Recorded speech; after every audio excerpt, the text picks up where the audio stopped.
Hello, everybody. Thank you so much for joining us today. My name is Abna Usua Nyanta. I'm the host for today. This is We Need to Talk, and this is Auntie Joanne. So, Auntie Joanne is the current president of KOGA, Council of Ghanaian Association, and she is our guest today. So, Auntie Joanne, can you please give us a little bit information about yourself? I'm Joan Asafo-J, and of course, as she already said, I'm the current president of KOGA, the Council of Ghanaian Associations. I'm a nurse by profession. Currently, I practice as a nurse practitioner working with insurance companies. And I live in Dallas, married with one son and a lot of other children. Okay, thank you so much for joining us today. Thank you, Auntie Joanne. So today's conversation is going to be about bridging the gap. Bridging the gap. And you probably will be wondering which gap. We are going to be talking about the gap that is between parents and children when it comes to educating them about their culture. We know that no matter where we live, we still have our roots in Africa. And today, for us that are on the show today, specifically from Ghana. So whenever we talk about the gap, it is about educating and teaching our children or educating the young, those that were born here, those that came here when they were little, about their culture so that the tradition will continue on. So, Auntie Joanne, how long did you say you've been here? Time they say go by so fast. I can't believe that next month will actually be 21 years. Wow, that's quite a while. Yeah. And how often do you go to Ghana? I go to Ghana almost every year. If not every year, I make it every other year. Okay, every other year. Mm-hmm. Okay. So how long? You said you have one son. Yes. Has he been going back home to Ghana as well? Yes. Every time I go, he goes. Okay. And what is his response when he goes to Ghana? What are his experiences like? He loves Ghana.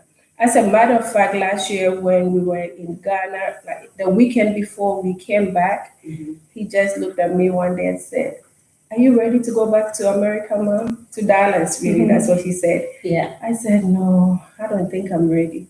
And his response was, "Me neither." He didn't want to come back. No, he was not ready to come back. That means he loves Ghana. Yes. Okay. All right. So, Auntie Joanne, as I mentioned, you are the president of KOGA. Can you tell me a little bit about your involvement in the Ghanaian community?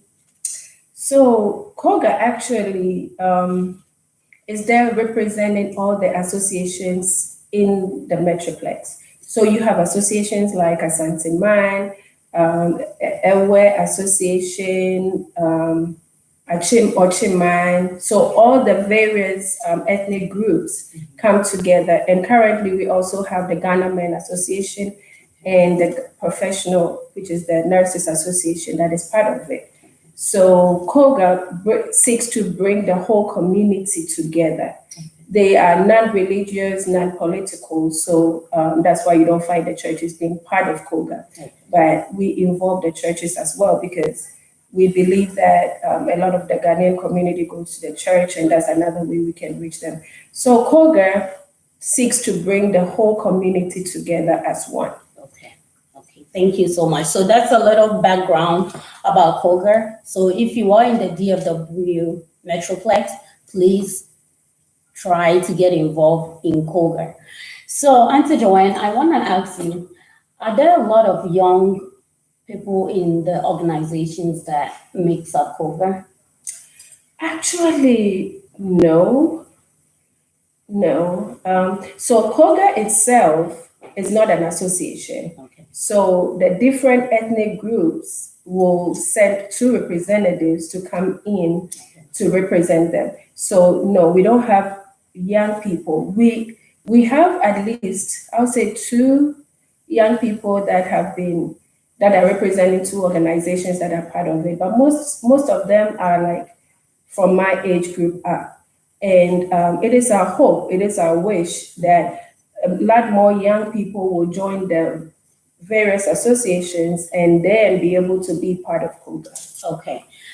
Thank you. So I want to ask you, do you think, as you've worked with KOGA, how long have you worked with KOGA? So, so this is 3 years, 2 months. Okay. So that's quite a while. Yeah. Okay. So you have experience, you have knowledge of the organizations that makes up KOGA. I have a little, but there are Okay. people that know more than me.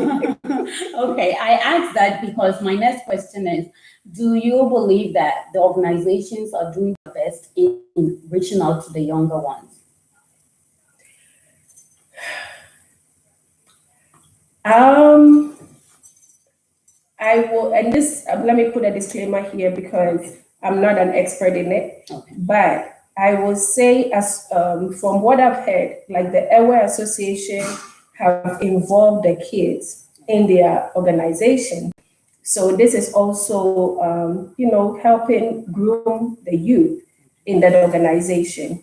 The nurses, which I am part of, actually have also started a preceptor group.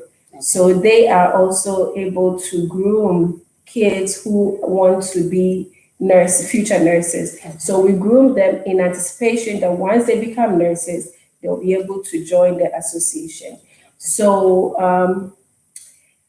but per se, it is KOGA's dream to involve the youth as much as possible because they are the ones that will take over once we get too old to be active. Okay. And my next question is, do you believe that it is important to educate the young ones, the children, the youth, about our culture and where we come from? Because most of them sometimes believe, or you ask a Ghanaian youth or a young Ghanaian child, where are you from? Some of them will say, I'm American. And that is because they grew up, most of them were born here, they grew up here, and some have not even gone back home to Ghana. So they don't know anything about Ghana. So of course they're going to associate themselves with what they know. So they say they are Americans. So do you believe that it's important for parents to educate their children about culture? Absolutely. Okay. I am a firm believer that culture is important. I do realize that. Let's say, let me take my son for instance. Okay. And I remember this when he was in 3rd grade. He came home one day and, telling me about school. So he said he was asked where he comes from, and he said he's from Ghana. Okay. So my first reaction is, no, you're not from Ghana. You were born here in America. Where you're born is where you're from. So Yeah. you are from Texas. That's what most people would say, from Dallas, Texas. And he said, no, mommy, you and daddy are from Ghana. That makes me a Ghanaian. At that point, I didn't have another question or another answer to it. I just said, let's just leave it alone, and he has been so entrenched in his culture, in his Ghanaian culture, that when we went back home last year, he got his backpack. It was his dream to get the Ghanaian print backpack. So he got it and he used it, he carried it to school.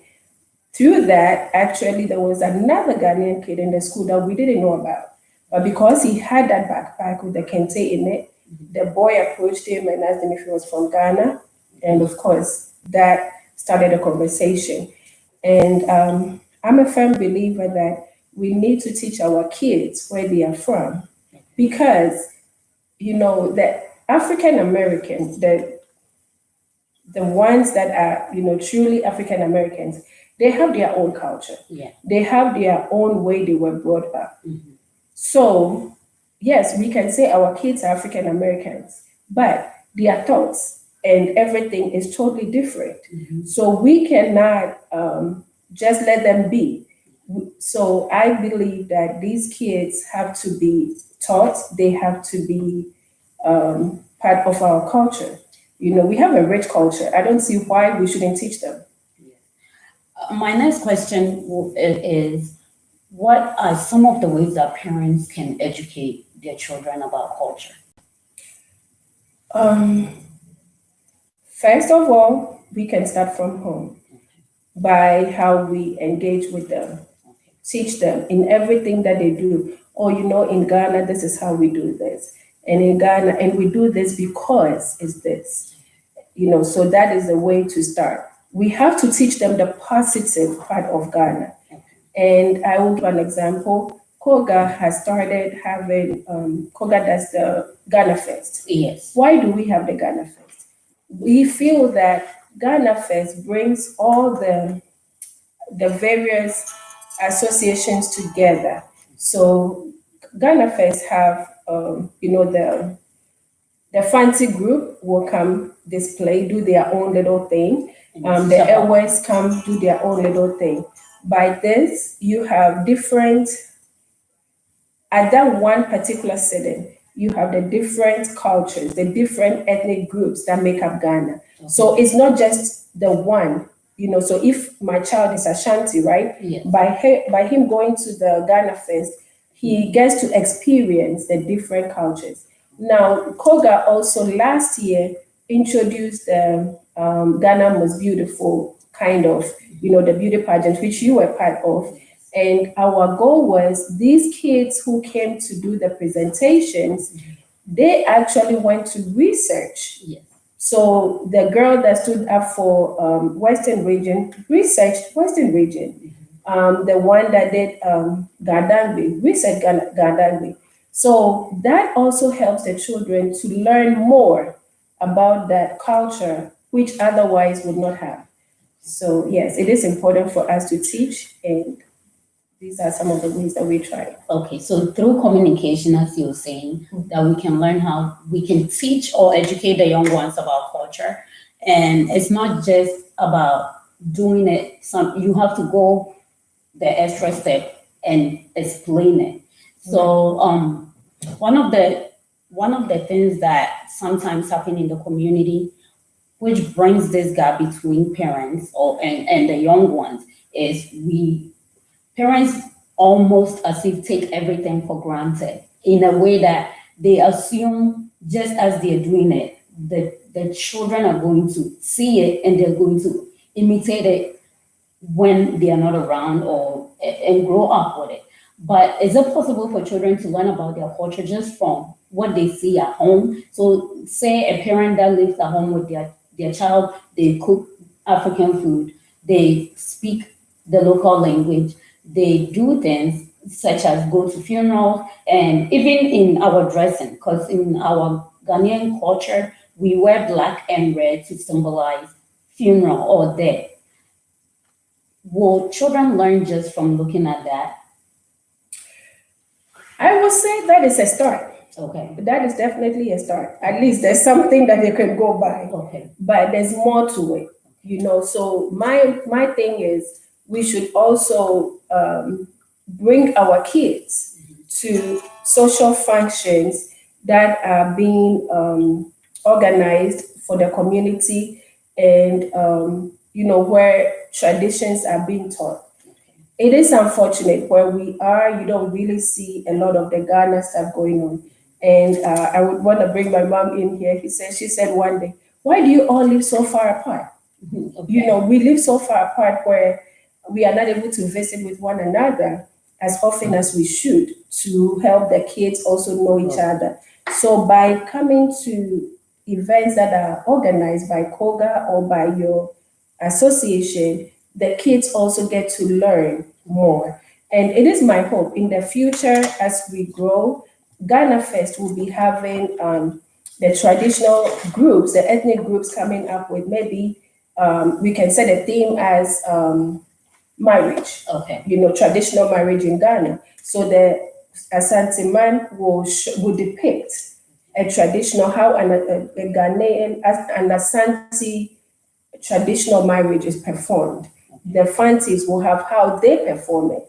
The Ewes will have how they do it. And I think that would also educate our children and give them some pride. Give them some pride in their culture. Thank you so much. So for our viewers that are just joining, we are talking about bridging the gap between parents and children or the younger generations, especially children that are born and raised in America, and even some that came when they were very young. because we tend to adapt more to where we are and sometimes forget about our culture or our roots. And as Auntie Joanne mentioned earlier, when the old retire, somebody needs to carry on that legacy. Somebody needs to keep that going. And if the younger ones are not educated, if they are not taught about that culture, in a few years to come, we're going to lose our culture. I don't mean to speak bad on the African Americans, but unfortunately for them, they have ancestors that were not able to teach them about where and exactly what the culture was because they were brought here not on their own will, and they had to go through so many challenges and difficulties that they were dealing with too much than to worry about educating their children. But here we are as immigrants in this land. We came here by will, and we have that opportunity to educate and instill our values and our culture in the younger generation. So I'm sitting here with Auntie Joanne today, and I chose her specifically for this because she is the president of KOGA, and KOGA stands for the Council of Ghanaian Organizations, or sorry, associations in the DFW Metroplex. So she does work with different organizations that are Ghanaians, and they are trying to build and help educate the community. So far we know that some of the ways that you can help, or some of the ways that you can educate the younger ones, is by doing and also explaining. So they do see us do certain things, and they need explanation to that, especially here in America, because in Ghana, back in the days, parents would do things and they don't get questioned about it. The child can't even ask why are you doing this, and yes, so you just take everything as it comes. So you can even ask an adult, why do you do this? And they probably wouldn't know why. They will probably tell you, it's always been done that way. Yes. And people don't learn just because it's done that way.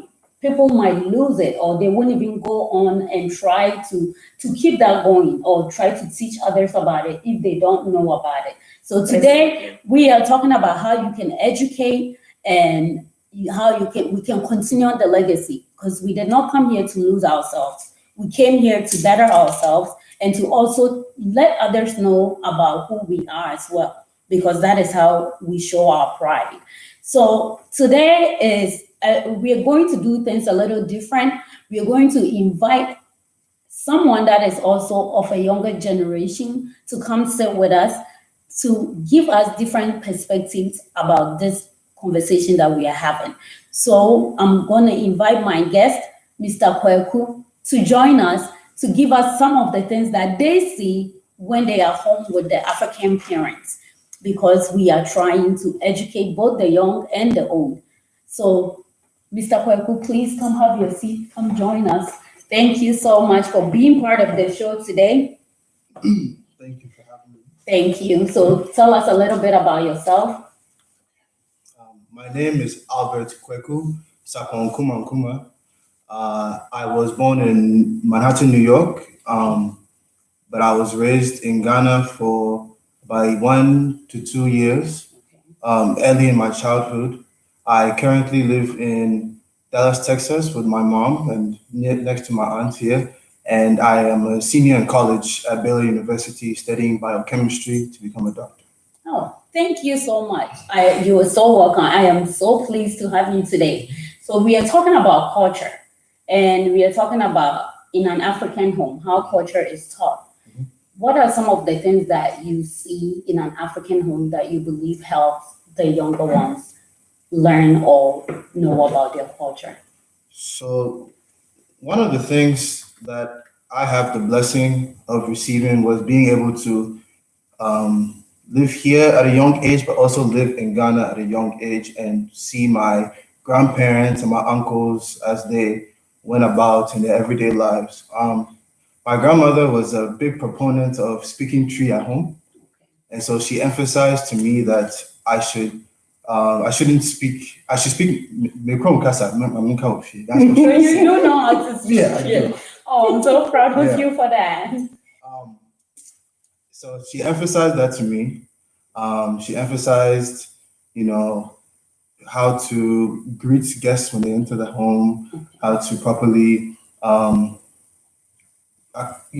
respect your elders and things like those. So that alongside having my family with me and they're always talking to me and being kind with me helped me to assimilate to the culture better, especially being born here and raised here most of my childhood.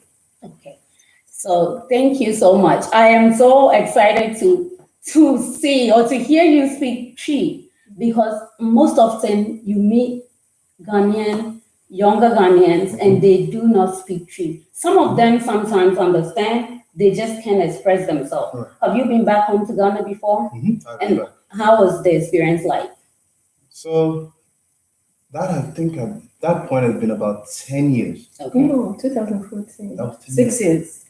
6 years ago we went. Remember? No, but 10 years since I've been. The first time. the first time. Mm. Okay. Okay. It's been 10 years since I've been there. Okay. And when was the last time that you actually went there?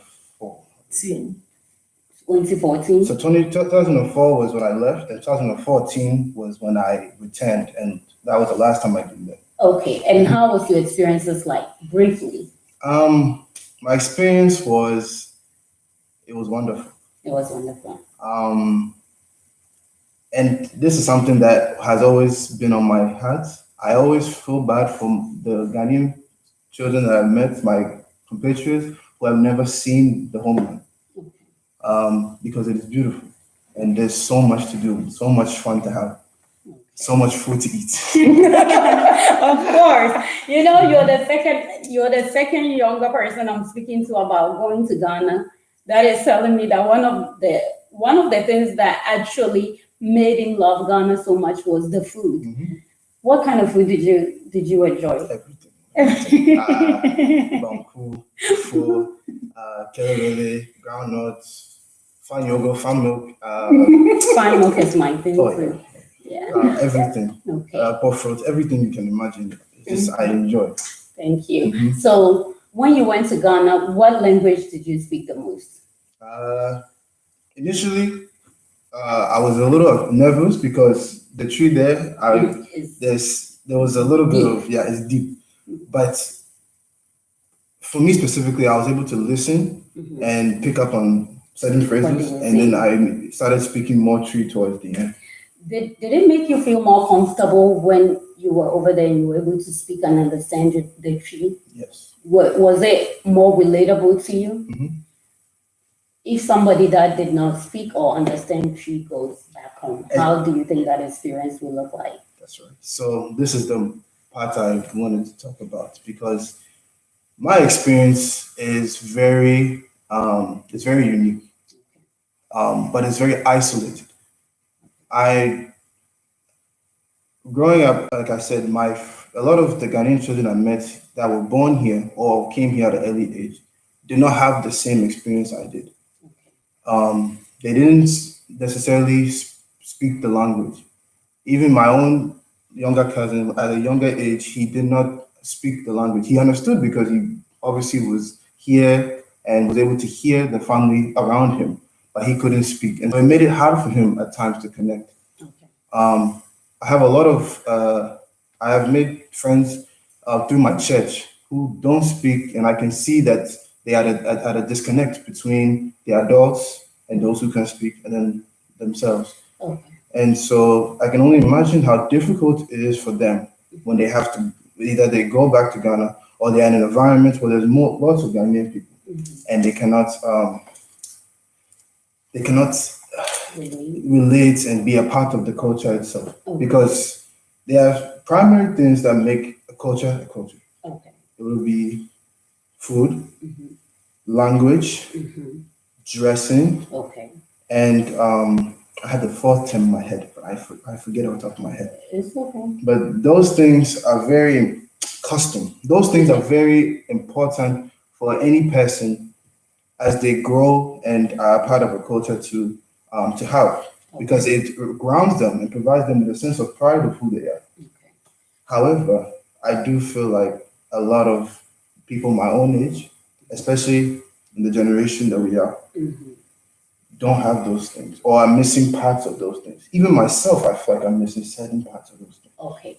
And I want to ask you, what are some of the things that you believe that parents and the community as a whole can do to bring that culture into the lives of the young ones and make them feel belonging? Because, and I think you answer that, and then we'll come to Auntie Joanne to answer another part of that question. So what are What are some of the things that parents and the community can do to educate the young about? So I think there's a term that people use, and when it comes to information, it's called gatekeeping. Okay. I feel like a lot of the older Ghanaian elders, they kind of gatekeep certain information from their, those that come after them, Mhm. their children or anything of the sort, because they don't view us the same. Not that we are lesser or anything, but they don't view us as, pure Ghanaian people. A lot of the children, even myself, when I encounter somebody new, like an older auntie or someone, I greet them. Just by me saying, "Oh, Pastor, yo," whenever they say, "Oh," it's just saying that changes their entire narrative about who I am in that moment. But I am one person, and I'm not the common. I am the outlier. Yes. The common don't have that, and so whenever, just from the initial perception of a younger Ghanaian person that is here, they'll assume they don't either one speak the language or understand the custom, or and I'm missing all of those cultural things that make them Ghanaian. They will even assume that they are just strictly American because They don't. they don't. Yeah. Okay. Okay. So thank you for everyone that is joining us. Mr. Kweku is telling us right now that there is a certain way that the younger ones feel, especially the ones that were born and raised here, or the ones that came when they were very young. When the elderly or when the older Ghanaians, or let me say, because this show is targeted towards Africans in general, but today we're dealing much with Ghanaians because all of us here are Ghanaians. But I know that some of our viewers are not Ghanaians, but they can relate to this as well. Kwaku is telling us today that when they come or when they have encounters with older Ghanaians, they give them that feeling as if they are not part of who we are, or they have that perception that, oh, this person is different entirely just because of maybe the way they speak, maybe the accent that you guys have, because they don't have that local. And I think I just displayed that here because when you were coming, I met you briefly and you spoke to me. You didn't have any accent and you sat and you spoke Tree. So I was marveled. I didn't look down upon you by no means when I first met you, but I was gladdened when you spoke Tree because now I feel as if you can relate to me much more. And then whatever it is that we're going to do, you're going to understand it much more. But we want to make this known that we all have to make that conscious effort to teach the young generation. We can't just assume that because we're living in homes with them, they're going to grow up automatically knowing. And now there is also this sense of not belonging, which is very important because we do not want the younger ones to feel that they don't belong to where they come from or to the community, because they do belong to the community. They are actually the future of the community. So if they've started feeling like they're not part of it, just imagine what is going to be left of that culture that we are talking about today once the old retire and they have to take over. Then what is the future going to be like for us? So Auntie Joanne, I want to come back to you and ask you, Kwaku is telling us that they do feel as though they don't belong. So in what ways can we now I don't want to use the word damage, but it's almost like the damage is already made or done. So in what ways can parents and the elderly, the older ones, in what ways can they help, or what are some of the things that we can do and bring them back home to know and to feel the love and the support and the care and the sense of belonging? Thank you for that question. So actually, since you called me, you notified me about this, I've been talking to a few young people trying to get their their mind up around this. Like, what do they think about the relationship between us who were born and bred in Ghana and them that were born and bred here, the younger ones. And two things, they don't feel like they are involved. They are put into events. And I'll bring this example yesterday when we had the carols night. We had the younger kids read and some also play the piano and all that. And Kwaku's first question was, where was stuff like this 4 years ago? At least 4 years ago, where was it? That we could have been part of this. Yeah. And I also talked to other people, and the one common thing that I heard was when they even go to the Ghanaian events, most of us adults use them they see them as kids, they see them like they don't, instead of them drawing, getting closer to them, asking about them, talking to them, they are rather sent. Yes. So you go to the Ghanaian churches and they are made to babysit. Oh, can you watch my child for me? Okay. Other responses that I got was, can you get me a bottle of water? Can you get me water? Or get me Coke? Like if they go with their parents, they are being sent, go here, get this, do that. And sometimes they don't even get a thank you. That's true. So to them, they would rather not go. So I think it's about time that as we begin to listen to them, we begin to understand them and meet them where we're supposed to, And even me, I think sometimes I'm also like that. Like when we go somewhere, some kids may have a front where you think they don't want to get close to you, but in actuality, they are not sure how they'll be received. So we have to change our perception. We have to meet these kids at their needs. And I'm very thankful that Kwaku happened to be here during this interview so that he can share his perspective. And these are some of the things that KOGA is going to bring up in the future. We're going to propose that when we have meetings with the youth, because we certainly want them to feel part of the community. I'll leave that for the next one. Okay. But yes, so this is what I think we can do to help. Thank you so much to all our viewers that are joining us today. We are talking about a very important topic, which is bridging the gap, because there is certainly a gap between the older Ghanaians or the older parents and the younger ones, and even the ones in between. So Kwaku is telling us from the perspective of somebody that came, he was very young, very tender age. He grew up seeing and knowing everything about America, but the Ghanaian aspect of it. And I just want to make this comment before I go on with what I'm saying. Back home in Ghana, we are in an environment where the culture is the same almost, or very similar for everybody.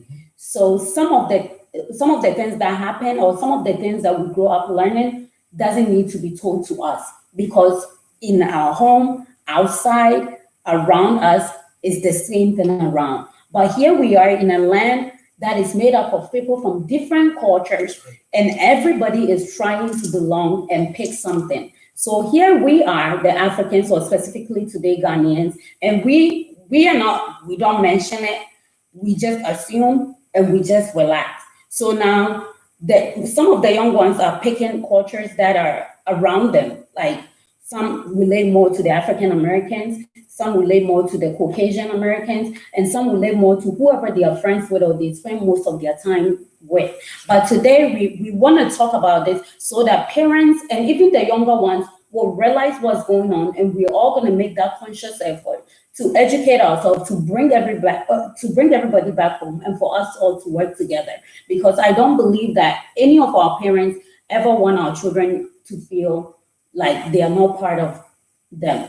And I don't think that we as the young ones also want to feel that sense of not belonging. And I keep mentioning that sense of not belonging because on top of all, that is the most important thing that we have to pay attention to. We don't want to lose someone, because the minute that you start feeling like you don't belong, Nothing ever is going to be important to you about that place. Nothing ever is going to be important to you about that person or whatever it is that is going on with them. So you lose complete interest. And we don't want it to get to that point because the younger ones are the future. Like if your aunt is not there tomorrow, you are going to take over. You and your cousins are going to take over. But imagine not being equipped with the resources and the knowledge that you need. Then what do? Who are you going to ask? Because everybody around is also busy doing their own thing as well. So parents that are watching today, this is very important. We are saying this for you to be conscious about everything that we are doing in our homes, everything that we do in our communities. And as Auntie Joanne mentioned, and I think sometimes I can even say I'm guilty of it. We go to events and I think it's because it was that way in Ghana. We go to events and it's all the younger ones always have to be the ones that are sent to do everything else. And we don't get to be part of the experience because somebody's telling, go get me water. Hey, go sit here. Hey, go do this. And so you come and you probably miss half of church or half of the event. And why would you want to go to some place that you're going to be used where you can be in the comfort of your home, probably watching movies or doing something that you like, right? So parents, please, let's be conscious of that. When we have events, this is the time that we have to educate.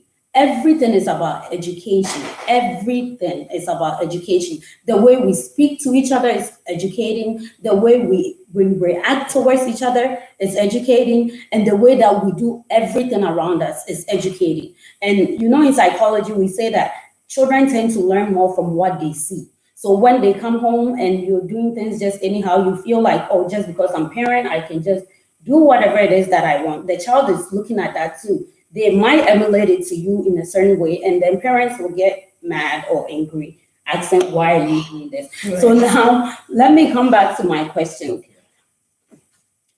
Auntie Joanne has made a good point, and so have you. There are concerns and all that. So what are some of the things that you believe will interest the youth to bring them in the community? Things that will interest you. Okay, so this is quite difficult because whenever Auntie John brought this to me, I had to first think, okay, what defines our community here, right? And then what are some events that have been implemented that allow us to gather? But one more time, can you repeat your question? You said what? What are some of the things that the community as a whole can do to interest the youth? For them to be part of it, yes. To be part of the community, the community itself. Okay, for starters, maybe, and this is my perspective, when we are at home, because there's so much time that a child spends away from home at school or at an event, at sports or things like that. When we are at home, we need to emphasize the idea of community, right? Good examples could be stories from your childhood, from back home in Ghana about how you went around, and those are the stories that I always were impressed by from my aunties, my uncles, my mom, were the stories of them in school and how they made friends and where they went and how they formed the communities they have today, the networks they have. I think starting from there and then somewhat recreating those things for us as children. I personally did not get a chance to interact with many Ghanaian children that were my own age outside of the church. And because of that, I didn't get to make those, know how to be like that with other Ghanaian children. It wasn't until I got to university when I saw how many people of other African cultures were actually in contact with each other consistently and knew of each other. And that's when I realized even my own people that are not even 30 miles away, I don't know who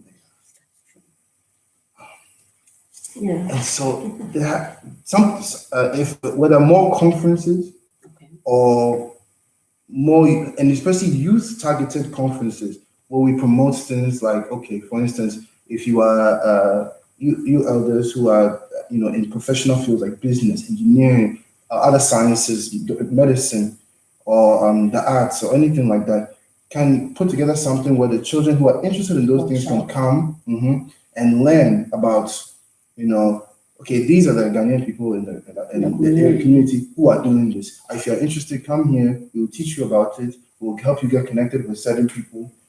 Things like that were always something I wish I had. Okay. Go ahead. Yes. Just Kweku has made a very important remark. But for us to even meet Kweku where he's at, it behoves on us, the parents. Yes. What are we doing to help them? Mhm. So, what he has just said, I know the Ghana Men's Association started something like this some years ago. They had professionals in the community come talk to, the kids and offer themselves as preceptors or, if you had any questions, people to mentors and stuff like that. The problem with and I know GHPN has been doing that too, because I have attended one of their conferences. Besides that, everything else, one of the main problem is the parents do not send their children to these events. And this, let me put a disclaimer again here. This is my observation. And as Ghanaian parents, we kind of living on an island. We don't want to be, we want to do our own, But these children are the ones suffering. We want our children to be part of the community, yet we do not put them in the community. I will give another example. When we had the Ghana Most Beautiful, there were kids that were involved. There were more kids that we wanted them to be involved. Some did not have rights because their parents were either working or did not even make arrangements for them. They did not see the need for them to encourage these kids. So even though I had a few kids that were really wanting to be part of it, the parents did not give them the support. Yes. I will put myself as an example here. When I was growing up, and maybe in the first grade, my parents obviously were kind of worried, bad groups and all that. So at the church, there were organizations that I wanted to be part of. But because they were worried, they did not let me be part of it. Now, as I got older, I started drifting from the church because I didn't have any connection with the church. I was not made part of the church. It's from these small groups that you become part of the big one. And when they realized that, they now wanted me to be part of it. And they will come in with forms, application. We need you to be part of this, and this is a good group, and this will help, and blah, blah, blah. But I had been disconnected. So at that point, I could not be part of it. You see? So my advice to my fellow parents, please, if the Ghanaian community, if KOGA, if any association is having an event, do let your children be part of it. One way or the other, they pick something good from it. Why did I even become part of KOGA, be part of the Ghanaian groups and all that? When I first became a nurse, I associated with the Asians, with the Indians, and I realized their kids did not have to suffer to get internships. Mm-hmm. They did not have to suffer if they wanted to go to medical school. Like, they knew the steps. Mm-hmm. Because these things had been done by other people and they were part of the community. So it was very easy for them to get into. But here I was alone. I didn't know anything. Everything I did, I had to sweat. So my thing was, if I struggle to get to this point, why should I let my child struggle? We have to make it better for the next generation and the next generation. So my thing is, even if our kids are going to do that, hey, there's a baby shower here, let's go. And their first thing is like, no, I don't want to go. No, encourage them to go. They actually love it. And I will put this out there again. I've had kids that came up to me that helped with the Ghana Fest last year. And they are using these hours that they used as their voluntary hours towards college. So it's a win-win for parents. It's a win-win. Rather than go beg people to give your children volunteer hours, your children are learning the Ghanaian culture. They are also getting educational benefits from it. Yes. People have done it. Connect with people. Last year, actually earlier this year, the Physician Association also, we had a forum, and one doctor came up and said, hey, if your child needs like somebody to shadow and all that, reach out to us. So this right now, as we speak, we have a lot of Ghanaians who have crossed the bridge. So let's take advantage of that. That's a lot of information, a lot of good and helpful information. And I believe this is not just happening in the DFW Metroplex, but it's happening all around the country, and maybe even in other countries as well, where there are immigrants, especially African immigrants. And today we are concentrating a lot on the Ghanaian community here. So parents, as Auntie Joanne said, when events are made, we have to begin to think about the positive aspects and the benefits of that. I know that most times parents are very eager about church activities here, but there are other community events that are resourceful, that will enrich the life of the young ones. So please, let's make it a point. It is not all about funerals, and it is not all about the baby showers and the baby dedications. These children need what the elderly have. The Bible even says that the strength of the old is wisdom. And how else do you get wisdom? You have to interact with the one with the wisdom. And the youth are going to use their strength and implement that wisdom. So please, let us pay attention to this because it is very important. And one of the other things that Auntie Joanne was saying, we have all these professionals, a lot of professionals. I'm sure when we look for Ghanaian doctors, we have them. Nurses, we have them. Lawyers, we have them. Engineers, we have them. Teachers, professors. And actually, to give an example, as Auntie Joanne mentioned, so I went to UNT, and when I got there, I looked at my degree plan, and on it said I needed, I believe, either 6 or 9 hours of foreign language. And I said, okay, for the longest I had been taking French in school, and I didn't really pay attention. I was just concerned about the grade, and I made it. But here I was in college. It was between, I think we had Chinese, Germany, and all these other foreign languages that I didn't see myself speaking. And a friend of mine told me that actually one of our professors was Ghanaian. And what he does is you go to his office and talk to him. And if you speak Tree to him, he will give you the credit. So I said, Tree, I can speak Tree when I'm sleeping. I can do Tree anyhow. So I went to the professor's office and he started talking to me. I was just speaking Tree the whole time. So when he finished, he said, okay, now what he does is he gives you the Tree Bible and you have to read some phrases out of it. And when you do it, you get your free 6 credit hours. And do you know how much that is in dollars? How much you have to pay? In a university, that is very expensive, at least $1,200 or more. So I went and I said, okay, well, I can do that. I even have a Tree Bible at home. And he said, okay, you don't need to do anything more. I'm going to sign that paperwork for you and you can go. And I said, I didn't even read. He said, when you came in here, you've been speaking Tree fluently throughout. So I don't need you to prove to me that you know what you're saying. So I left. But you know what? Albert just defended Tree too. Exactly. And got a grade for it just a few weeks ago. Yeah, it was middle of November. Yeah. I would have been paying money out of pocket. We are bilingual because we speak something other than English. English is not our first language. And here we are, the Hispanics are getting credits for it. They even get paid for it more. But because we don't take ours seriously, because we don't regard ours, we don't get anything out of it. And I know there are places that they need, like currently in my job place, they said they're increasing the pay for those that speak other language. And my boss came and he told me, he said, you are not, it's only for Hispanic. So I was like, okay. Okay.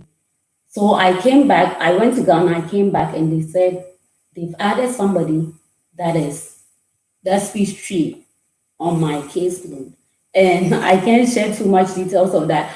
But I emailed the HR and I said, when I speak to my Ghanaians, I'm going to speak Tree, and that's a second language. And definitely, it went through the process, and they added that pay onto me. So imagine if I didn't know how to speak Tree, if I did not understand it, if I did not relate to my people, if I didn't know about my background. These are all some of the important things that we lack when we don't see the essence of our culture. So please, I am entreating our parents, the older ones, those that have the experience, those that have the knowledge, we ought to share, because they say sharing is caring, right? And when you lack that, that means you're not caring at all. And then one other thing that I want to give Auntie Joanne the platform to speak a little bit on is how KOGA communicates to the community, because like you said, communication also makes up culture.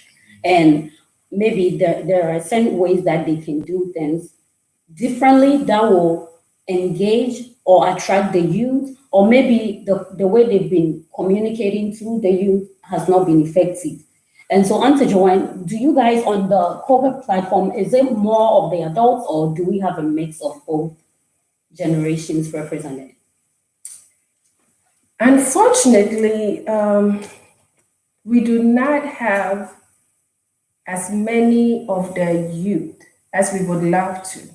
We have a few, but we don't have a lot. Okay. And that is one thing that we are working on. Now, KOGA cannot do too much unless the parents, the community, unless we get involved. Yes. So once again, it's the community allowing their children to be part of it, of all that we are doing. That is how we can get the children involved. And I would say since I became president, I've had a few kids that I have put on who are like, sometimes they email me or they text me and say, Auntie, do you have an event coming up? Now, these are children that we are grooming. KOGA wants to involve our children as much as we can. And so it is our, like I said, in the near future, KOGA will be coming up with a program to sit with the youth to see where we can meet them at, how they can help us. There's a lot of things that KOGA can even do that we know the youth can do better. They can help us with the technology. They are abreast with things that are going on, and we need them to be part of us. So we are begging the parents, please, when KOGA is having an event and we reach out to you, even when we don't, please volunteer your children. Volunteer your children, volunteer, because these are the children that are going to make our future. Now, most of us will be wondering, oh, we want our kids to marry Ghanaians. They have married white people, and they are going to put me in a nursing home and all that good stuff. What are we doing to encourage our children? So KOGA is trying, I will say. All our events, we try to bring the children in. We try to engage them as much as we can. But we fall short when the parents are not doing their part. Thank you. And Auntie Joanne just mentioned something, and I believe that I will probably come back and sit down with Auntie Joanne and Kweku again, and we're going to continue this conversation because it is very important. I know some of our parents are afraid of the future because they see these trends in those that are born and raised here, or those that came when they were younger, affiliating themselves more with the American culture. So they have this fear that once they get old, they're going to be put in a nursing home or a nursing assisted living. And then some also have the fear of their children intermarrying with other cultures. With other race. And I think that is a big fear.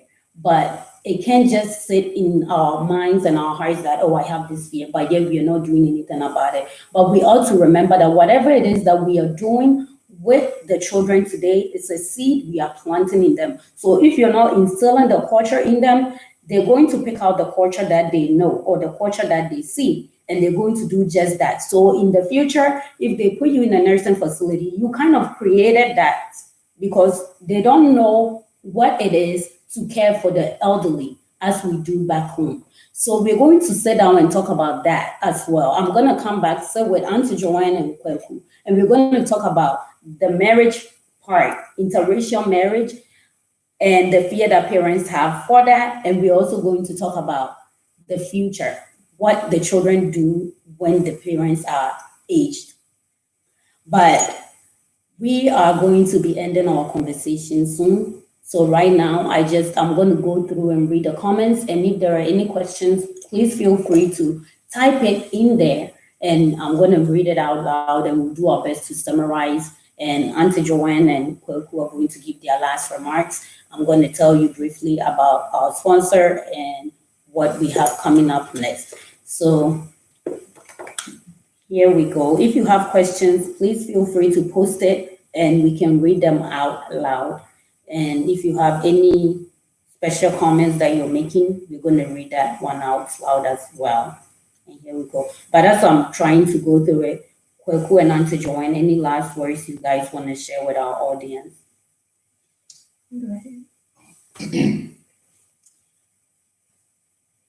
My last words. Okay, so my point I really want to stress, the point I want to emphasize, is that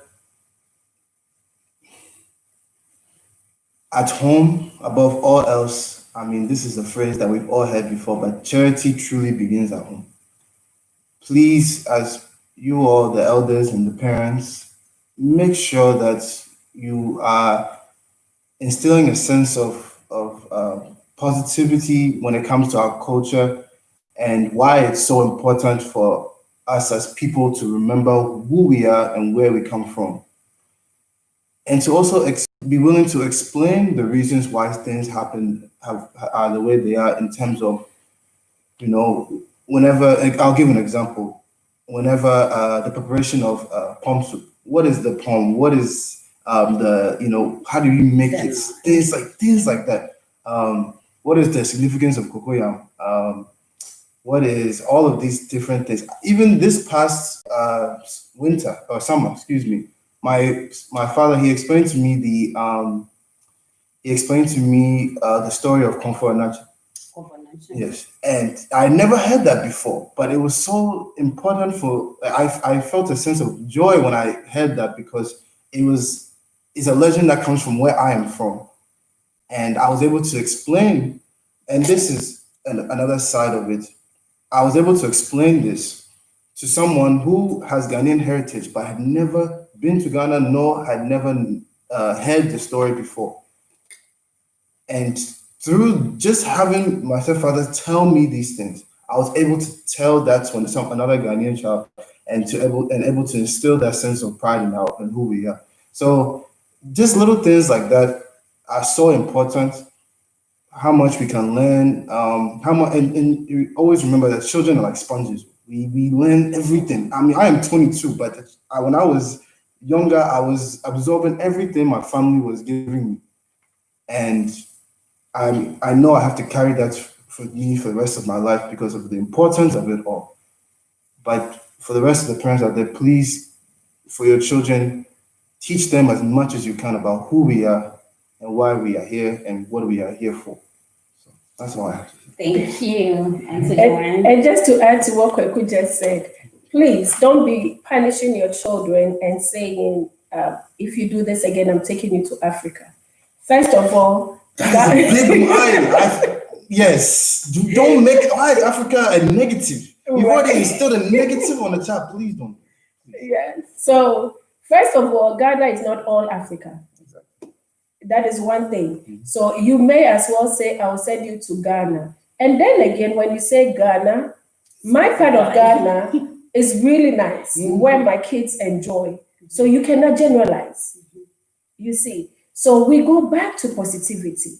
How we let the children embrace the culture. They wear our clothes, they wear, the traditional stuff, and we tell them how beautiful they are. And you see this kente that you have on, this is the person that wove it. these colors symbolize this. And just like Kweku also said about Komfo, that's one thing that I was telling my mom and my dad when he used to be alive.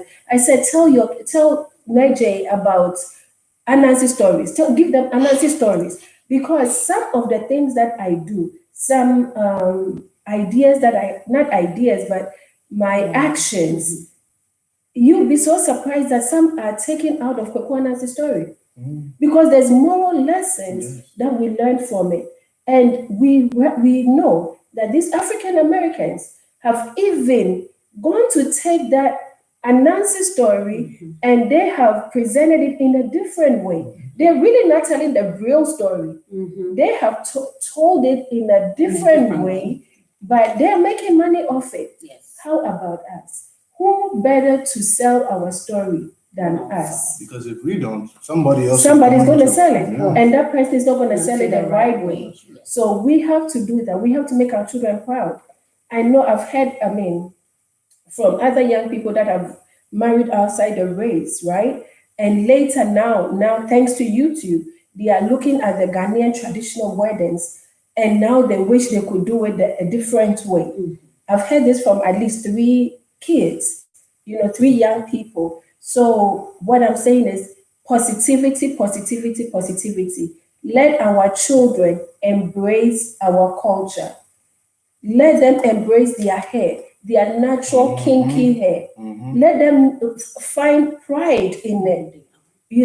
Let not the outside Western stuff be so interesting to them that they away what we have. They do that because we have not set the right examples for them. So that is my thing on it. Let us set positive vibes, send forth positive vibes to our children regarding our culture. I'm so thankful to both of you. This show is educational, and educational is not just we that are talking, but we that are talking also listen, and we too learn. Sitting down with the two of you, I've learned so much, and I think it's going to, I don't even think, I know it's going to help me in my way, how I relate to others, and I hope that our viewers also share the same views as well. These are some of the questions, or these are some of the comments that came in. Mr. Kojo Befi said, "Go girl, thank you." Mame Buama said, "Hello, Madam Hostess, thank you." Mr. Kojo Befi said, "A great idea to consciously direct the themes of the pageant to educate the immigrants about the cultural practices in Ghanaian tribes." Mr. Thomas Ebo, thank you for joining us. Miss Judy said, "Great job, girl, proud of you, thank you." Ability that said, "You go, girl, thank you." Kojo Bevi said, "Well said, Kweku. Language, costume, food, and dressing identifies us." Susanna Amanfo said, "Nice one." Tina Frampoma said, "Well said, Abna." Tina Frampoma said, "Good job, Kweku." Elsie Agredi said, "Great point, Abna. I feel it's left with the elderly parents to inculcate our culture and the way of life into the younger generation."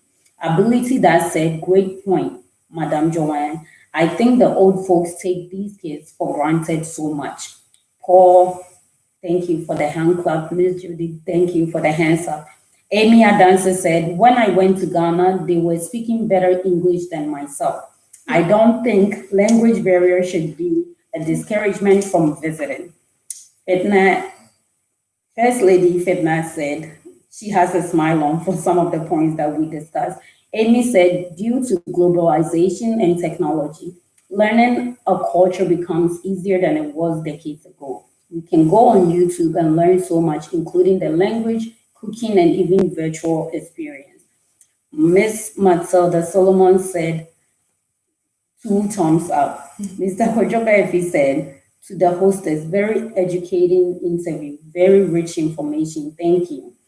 Miss Matilda Solomon said, "Thank you, Auntie Joanne. Nanaya Minta and her brothers are more than ready to be groomed by KOGA." We are ready for you too. Miss Denise Champon said, "Continue the good work. Thank you." Michael Buama said, "Nice, very insightful." Miss Matilda Solomon said, well said. Charity begins at home. And Sana Prempeh said, well said. Very good information. I'd like to thank everybody that took the time to join us today. Please remember to like and subscribe. Please make sure you share the links as well, because this is supposed to educate, and in educating, we have to spread the word as well. Merry Christmas to everybody. Please have a safe and a blessed holiday. Remember, we are still taking caution. COVID-19 is still around, and please remember to wear your mask when you go out, social distance, and be safe. We are going to be live again January the 3rd with our new topic. Auntie Joanne and Kweku are definitely going to join us in the new year, because this is only the beginning. For those that are joining now or those that are going to watch later, please make sure to tune in every second Sunday or every other Sunday for We Need to Talk. There are definitely a lot for us to talk about. These are just the beginning. And one more thing that I want Auntie Joanne to just briefly tell us is the website to KOGA, because they do have a website. And if you need more information, I will also give her the opportunity to give her phone number out. Maybe you're in the DFW area, you don't know much about KOGA, or you don't know about the associations that makes up KOGA that are available for you to be part of. You can contact her and she can get you that information. So Auntie Joanne, your website and your phone number. So KOGA, it will be KOGA DFW. So KOGA DFW, KOGADFW.com. So www.kogadfw.com. My number 214-529-9041. So if you have any questions, feel free, let me know, and I'll do my best to answer your questions. Now, in addition to that, the Ghana Nurses Association, so we are extending invitation to aspiring nurses. If you need any guidance, even if you are a nurse and you need help in locating a job. So we have the preceptorship program, the mentorship program that is already available. We've posted information on our Facebook page, on our Instagram page. Please take advantage of it. There's no fee to it. So that will also be, you can find Nurse Association on Facebook, and that will be Ghana Nurses DFW, on Facebook. You can also find us on Instagram, and you can reach out to me as well. Even though I'm not the president right now, I can direct you to the right places. So we have resources. I'm telling you, the community has so much resources. Let us take advantage. There's no reason for us to sink when we have people available and ready to help us.